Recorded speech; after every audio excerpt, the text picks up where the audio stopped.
Welcome to what we are increasingly calling St. George's on the Hill Live, where our stance is that if you can't come to church, and you can't, then we can come to you. What we're going to do today is continue our faith formation series for adults. We have been looking at the epic tales of the ancient people of God, and we've been using the godly play method to tell these stories. We started 2 weeks ago with the story of creation. Last week we looked at the ark and the flood, and today we're going to look at the story of the great family, which is the story of Abraham and Sarah, and what many will say was the beginnings of monotheism, but more on that later. In the meantime, are you ready for a story? Many stories of the people of God took place in the desert. So in our godly play room, we have a piece of the desert. Not the whole desert, just a piece of the desert. Now the desert is, or can be, a dangerous place. The wind blows and changes the shape of the sand, so you can get lost. It is very hot during the day, and people will wear many layers of clothes to protect themselves from the sun. It's very cold at night. Again, people will wear many layers to keep themselves warm. When the wind blows, it can sting your face with the sand. There's no food in the desert. Very little food, very little water. People only go into the desert if they need to.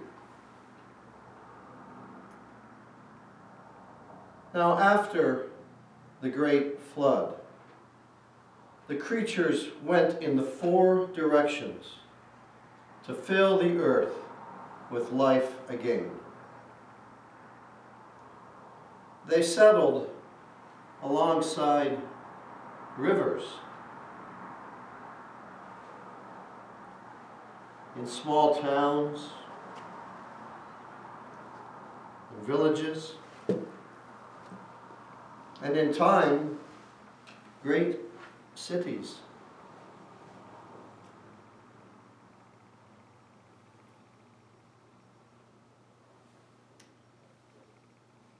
Now, one of these cities was called Ur. It was an ancient, great city. Now, the people of Ur believed in many gods. There was a god for plants, for flowers, for water and rocks, a god for the sun and the moon and the stars. The world was alive with gods. But there was one family who believed in one God, and that all of God was everywhere.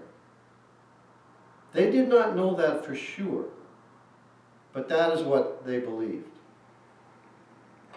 And in that family, there was Abram,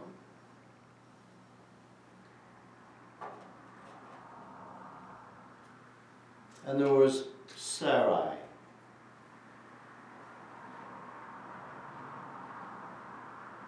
They knew that it was time for them to go somewhere new. And they wondered if God would be in that place too. And so they gathered up the sheep and their donkeys, the old people and the children, and they began their journey.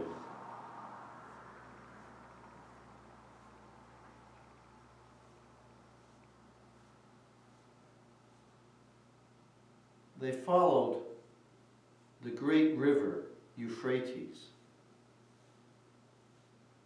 The river provided water for the animals and for the people, and it showed them the way. At night, they would pitch their tents on the banks of the river.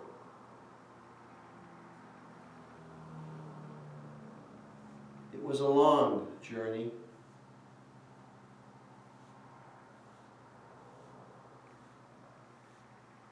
But they knew they were near when they began to see people coming from Haran.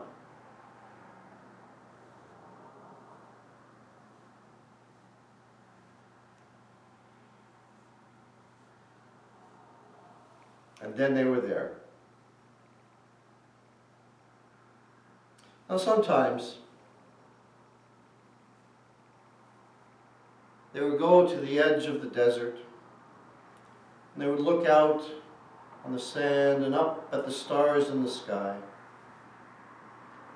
And God would come so close to them, and they would feel so close to God that they knew what they had to do.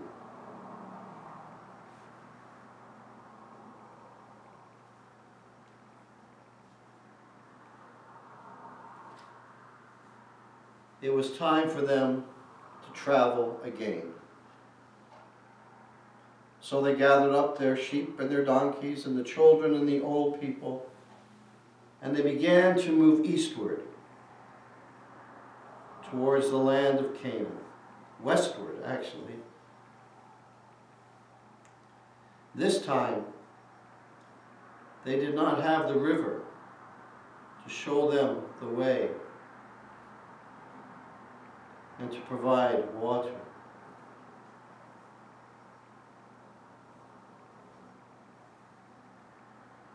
They came to a place called Shechem, and there they climbed a hill.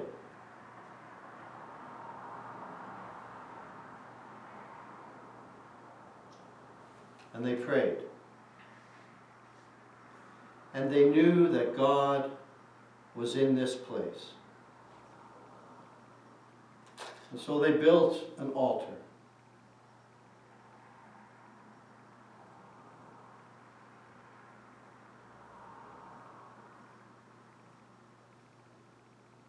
But this is not where they were to stay.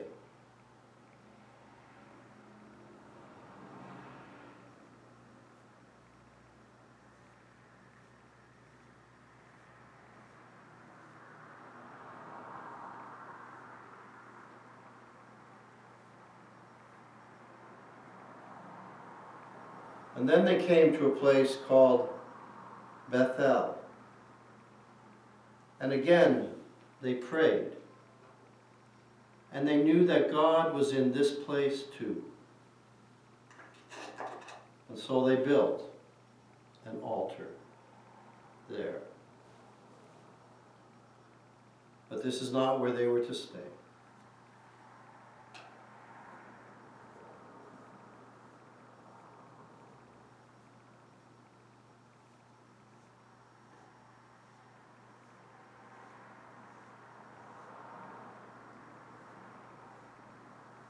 Finally, they arrived in a place called Hebron, where they made their home beneath the oaks of Mamre. Now, sometimes Abram would go out into the desert, and God would come so close to Abram, and Abram would feel so close to God that he could even hear God talking to him. At one time, God said to Abram that he would be the father, and Sarai would be the mother of a great family that would be as many as the stars in the sky and as many as the grains of sand in the desert. Now, Abram laughed. He was so old. Sarah was old too. How could they possibly be the mother and the father of a great family? But God told them to change their names anyway. Abram became Abraham, and Sarai became Sarah.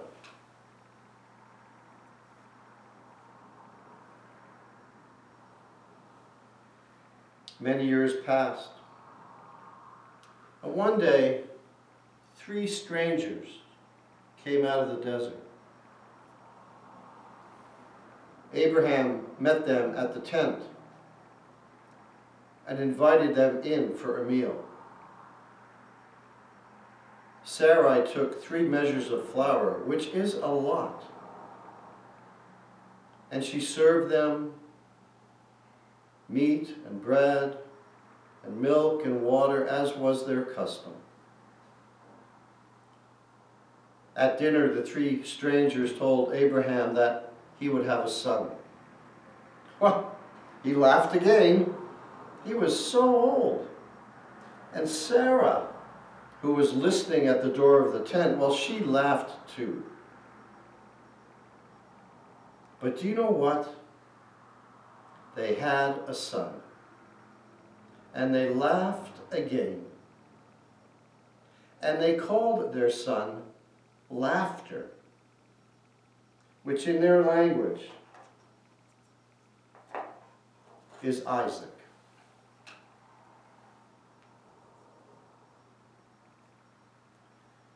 When Isaac had grown up, Sarah, full of years, died. And Abraham and Isaac buried her in a cave beneath the oaks of Mamre.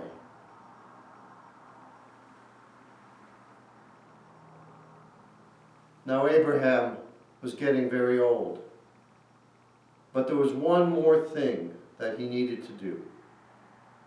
He needed to find a wife for Isaac.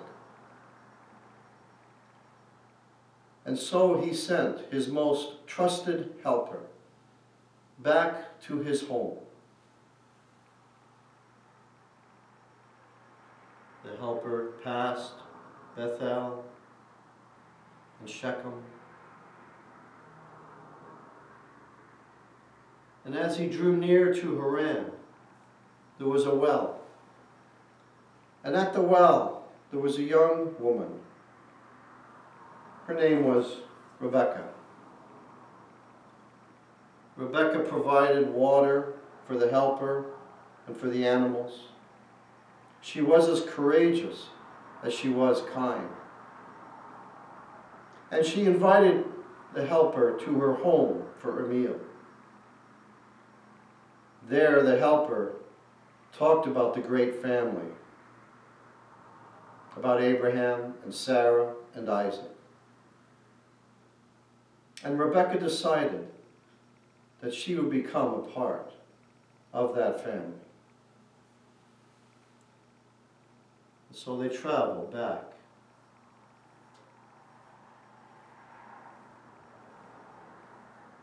Past Shechem, past Bethel.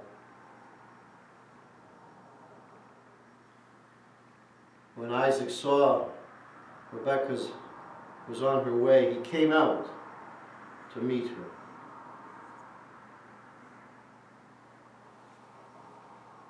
Isaac and Rebekah were married. And Abraham, full of days, died.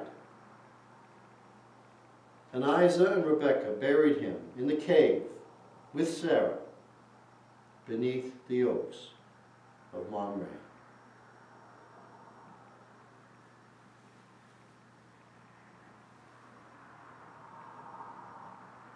While Isaac and Rebekah had children, and their children had children, and their children had children, and thousands of years passed, and then your grandparents were born, and they had children, and your parents had children, and now you are one of the great family, which is as many as the stars in the sky, and many as the grains of sand in the desert.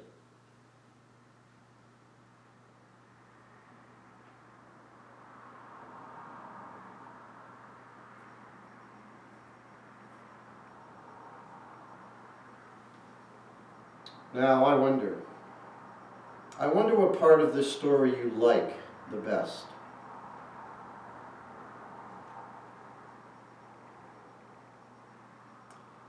I wonder what part of this story is the most important part.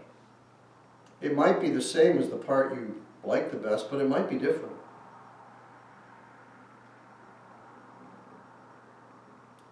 I wonder if there's any part of the story we can take out and still have all the story we need. That's an interesting question. Sometimes when we ask that question, people argue with one another.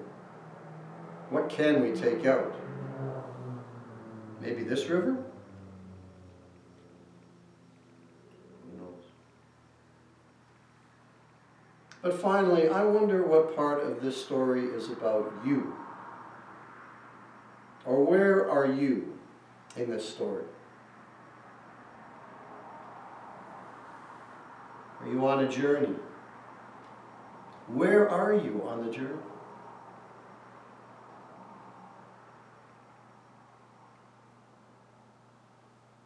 Are you having children? Are your children having children? Are you burying loved ones? Only you know where you are in this story.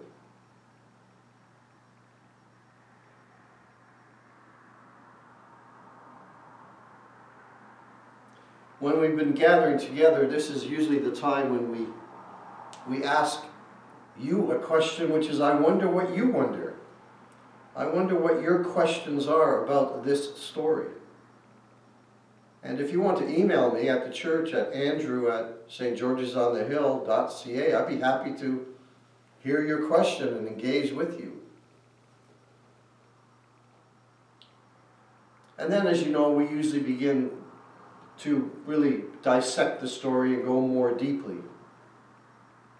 As I said at the beginning, this story is considered to be the origin of monotheism. Monotheism is the belief in one God, that there is one God and that all of God is everywhere.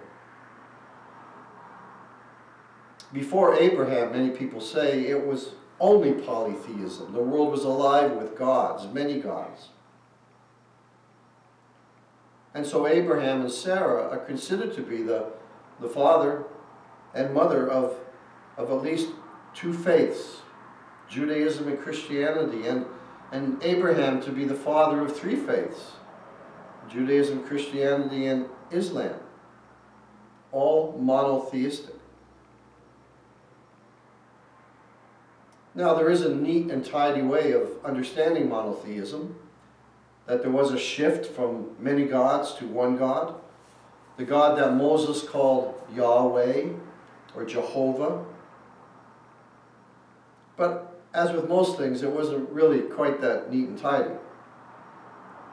If you read the Hebrew Scriptures, the Old Testament, you will see that there really isn't strictly monotheism. There's something that another word captures, sort of monolatrism. The word is something like that, but what it means is not that there's one God.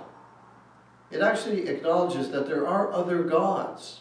It's just that the God of Israel is the most powerful God. You may remember the story of Elijah competing with the temple and the priests of Baal over whose God was more powerful. On that day, Elijah's God prevailed and poured fire down on this soaking wet offering. By the time Jesus came along, at least for those people of God, there was a strict monotheism. They would not have acknowledged in any way that there were other gods anywhere. But then Christianity may have complicated things a little bit as well. By the 4th century, almost 300 years after there had been Christianity, the church had now become the official religion of the Roman Empire, and so needed to have uniformity of belief. They considered themselves to be monotheistic, only one God. But many Christians also believed that Jesus was divine, that there was God in Jesus. And then there was this Holy Spirit, itself something that was not just of God, but God. And so at a number of councils, the church got together and came up with a doctrine, a formula. We call it the doctrine of the Holy Trinity, which on the one hand was meant to solve the problem of how Christianity could remain monotheistic while also acknowledging the divinity of a Father, a Son, and a Holy Spirit. On the other hand, it's an impossible construct. It really doesn't hold together. But that is what we believe. Which is why, actually, to this day, Muslims and Jews consider us not to be monotheistic, but polytheistic, because of this 3-in-1 thing. Anyway, there's so much more we could explore. If you wanted to email me, there's some articles that I could send you the link to. If you want to go deeper, feel free to do that.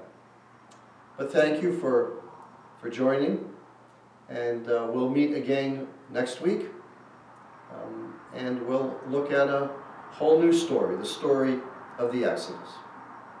Thank you.